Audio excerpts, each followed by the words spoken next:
నాకు సహకరించి ముందుకు నడుపుతారని ఆశిస్తున్నాను. ఏదైనా ఉంటే మనము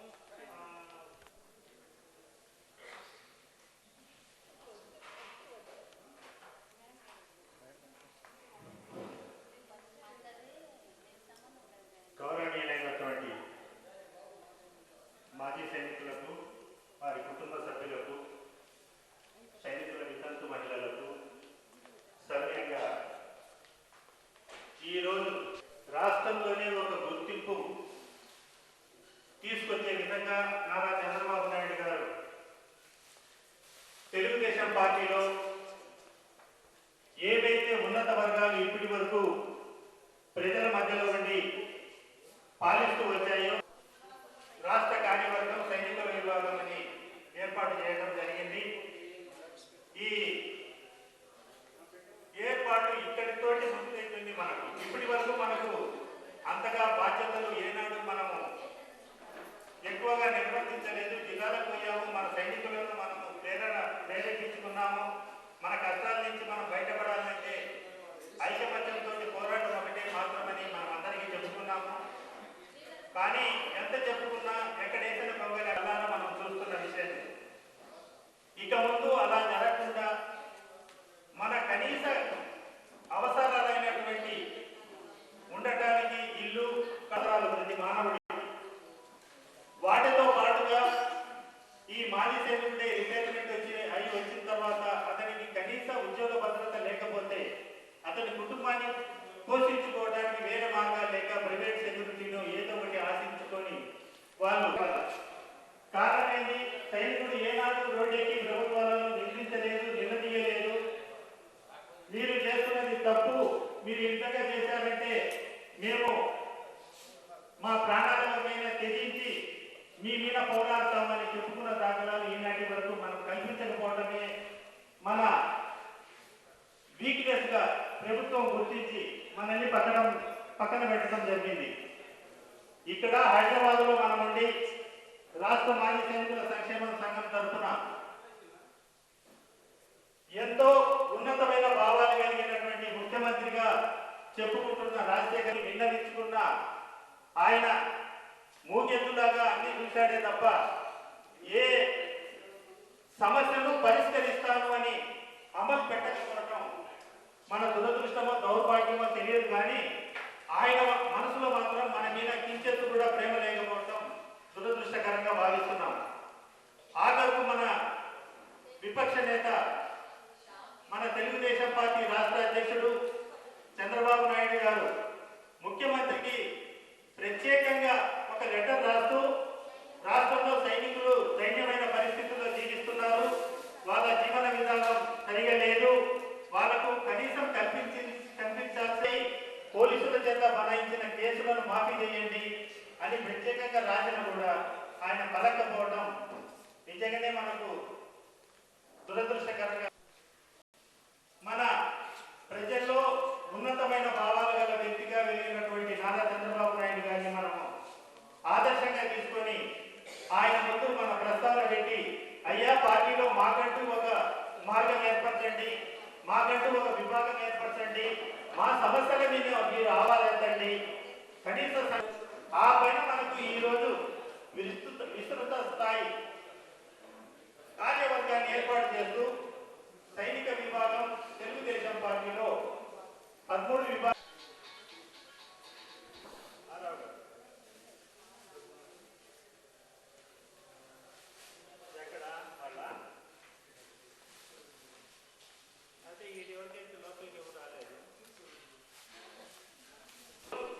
మనకు నేను స్థానికంగా ఉన్న మన సమస్యలన్నీ నేను ప్రభుత్వం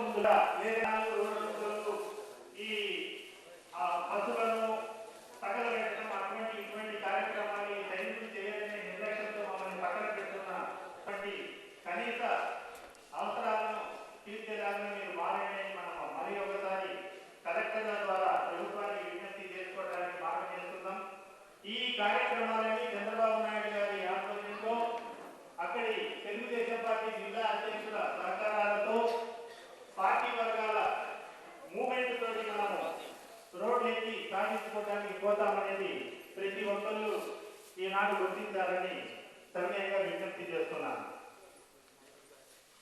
ఇప్పుడు ఒక 10-15 నిమిషాలలో నేను మన కార్యవర్గము ఎవరు ఏంటి అనేది మీ అందరి ముందు పెడతాను. దాని తర్వాత ఈ బాబు గారు వస్తున్నారని మనం ఆయన ఎంతో హృదయపూర్వకంగా ఆహ్వానించుకొని మన స్టేజ్ మీదకి పిలుచుకుందాము. మనం ఎదుర్కొంటున్న సమస్యలను వారి ముందు పెడతాము. వారు చెప్పేటటువంటి ఉన్నతమైన ఆదర్శాలు ఏ విధంగా ఉన్నా వాటిని అమలు చేయడానికి ప్రయత్నిస్తామని చెప్పుకుంటూ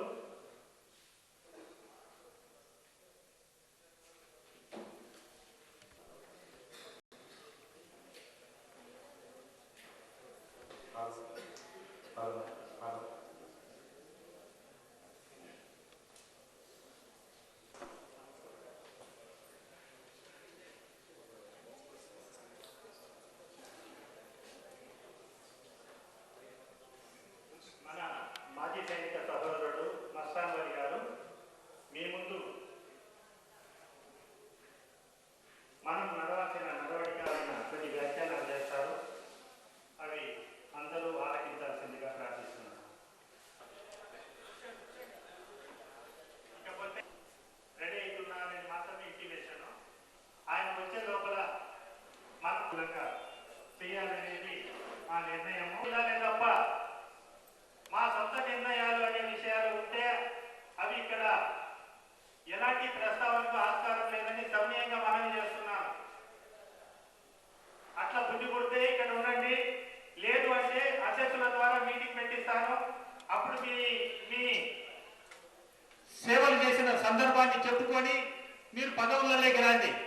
పదవుల గురించి ఈయన గొడవగా విజ్ఞప్తి చేస్తున్నాను. ఇదేం నేను సీక్రెట్ గా చేయటంలే, అందరూ ముందుగా చెప్తున్నా. ఏ పని చేయాలన్నా కొన్ని నిర్ణయాలు కఠినంగా తీసుకోవాల్సి వస్తుంది. తప్పని పరిస్థితుల్లో నేను తీసుకోవాలి. ఈ స్థానం అట్లాంటిని మీ అందరికీ ప్రత్యేకంగా సవినయంగా మాజీ ముఖ్యమంత్రి వర్యులు ప్రజల నీరాంజనాలు అందుకుంటున్నటువంటి రాష్ట్ర తెలుగుదేశం పార్టీ అధ్యక్షులు శ్రీ నారా చంద్రబాబు నాయుడు గారు మనకు కల్పించిన ఈ అవకాశం చిన్నది కాదని మరొకసారి మీకు మనవి చేస్తున్నాను. ఏనాడు కూడా ప్రభుత్వం ఆదరించి హక్కున చేసుకొని వాళ్ళ సమస్యలు తీర్చిన దాఖలాలు ఇప్పటికీ లేవు. మరి మంది ఉన్నారు అంటే మీరు నమ్ముతారో లేదో తెలియదు, కానీ కడపలో జరిగిన సందర్భాన్ని మీ కళ్ళ ముందు నేను చెప్తున్నాను. ఒక తర్వాత మా కుటుంబాలను ఇంత చేయటం ఎంతవరకు సమంజసము అని ఆమె చెప్పుకున్న సందర్భానికి చెల్లించిన జిల్లా కలెక్టర్ ఆమెను ప్రతి నెలలో కొంత రేషన్ రూపంలో ఆమెకు అందించడానికి ఏది మన ఫేర్ వేజ్ చేపట్టము ఏదైతే మనకు మార్గాలు ఎన్నో ఉన్నాయి, కానీ ప్రభుత్వాలు అందించడానికి సిద్ధంగా లేవు. కారణం ఏంటి? మనం ఏడవటం లేదు, వాళ్ళని అడగటం లేదు, వాళ్ళను నిలదీయటం లేదు.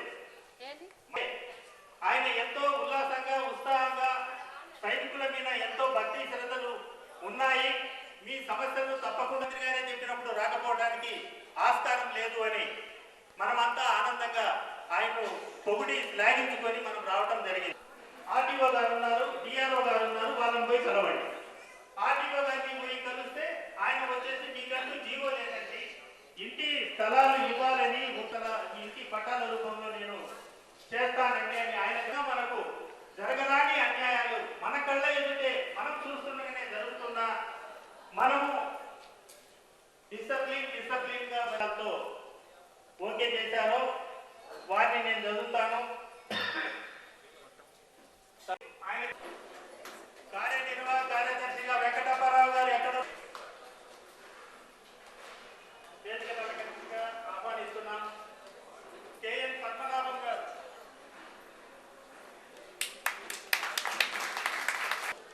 నేను మన సైనికుల గురించి ముఖ్యంగా మాజీ సైనికుల గురించి నా చేతలుగా కొన్ని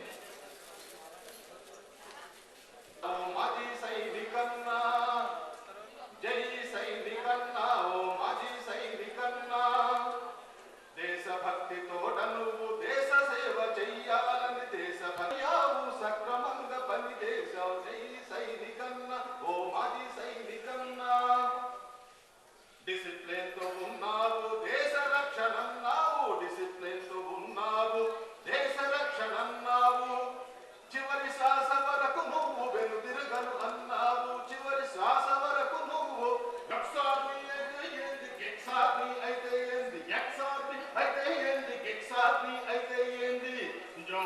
కావాలంటే నీకు దేవునింపమన్నారు జాబు కావాలంటే మరువలేము నీ ధైర్యము మరువలేము నీ త్యాగము మరువలేము జై సైన్యం వర్ధిల్లాలి కథం కలిపి నడవరన్న కంపరం ఎక్కి అప్రూవ్ చేసుకుంటారని సవినయంగా విజ్ఞప్తి చేస్తున్నాం. దీంట్లో ఉండాల్సిందల్లా ఏంటి అంటే వాళ్ళ సమస్యల మీద మన పార్టీ దృష్టికి తీసుకురండి. పేద వృద్ధులకు ఎంతో ఉన్నతమైన సేవలు అందించడంలో మన మనసుని గిన కేంద్రీకరించినట్లయితే కొన్ని స్వచ్ఛమైన పనులు మనం చేయగలుగుతామని, ఎదుటి వారు ఆనందపడతారని అనుకోవడానికి అవసరం ఉండదు. కారణం ఏంటంటే ప్రతి మనిషి ఏదో ఒక సమస్యలతో కొట్టుమిట్టాడుతున్న రోజులు ఇవి. పుట్టడం గిట్టడం ఎంత సత్యమో మనము చేస్తున్న కార్యాలు చిత్తశుద్ధితో కొంతమందికైనా మన వల్ల కష్టం జరగకుండా న్యాయం జరిగిందంటే మన జీవిత పరమార్థానికి ఒక తాత్పర్యాన్ని మనం ఇస్తున్న వాళ్ళం అవుతామనేది ప్రతి ఒక్కళ్ళు మరి ఈ సందర్భంగా గుర్తించాలని మనవి చేస్తున్నాను. ఇప్పుడు నారా చంద్రబాబు నాయుడు గారు ఏదైతే మన మీద గురుతరమైనటువంటి బాధ్యతను మనకు అప్పచెప్పబోతున్నారో దాంట్లో ఇప్పుడు కార్యవర్గంగా నియమించబడినటువంటి మన సంక్షేమాల మీద దృష్టి పెట్టి మనతోటి కలిసిమెలిసి నడవడానికి ప్రయత్నించాలని కూడా ఓర్చుకొని మనం నిదానంగా చేసుకుంటూ పోతే సమస్యలు వాటికి అవే కొంతైనా తొలగడానికి మార్గాలు ఉన్నాయని మనం చేస్తూ మన ముందు వచ్చినటువంటి పెద్దల గురించి ఒకసారి మీకు పరిచయం చేస్తాను. కార్గిల్ యుద్ధంలో అమలైనటువంటి దివంగత మేజర్ పద్మవాణి ఆచార్య వారి యొక్క మంగళాన్ని మనం తెచ్చి ఇవ్వలేము కాబట్టి కనీసం ఆయన చేసిన సేవలను ఈ సందర్భంగా కొనియాడుతూ వాళ్ళకు ఆ కార్లు ఎవరైతే ఉన్నాయో దయచేసి వెళ్ళి గేట్ దగ్గర నుంచి ఎమ్మటి చేయాలని చేస్తుంది. ప్రసంగించిన తర్వాత అవకాశం ఉంటే మళ్ళీ మనం మన అధ్యక్షుడు గారితో కూర్చొని మన విషయాలు చర్చించుకోవచ్చు. ఇది ఒక నాటిగా తీసుకుని నెక్స్ట్ టోటల్ యావత్ ఆంధ్రప్రదేశ్లో ఉన్న మాజీ సైనికులందరినీ కూడా ఒక డాక్యుమెంట్ తీసుకొని వచ్చి మంచి బాబు గారు వెళ్ళి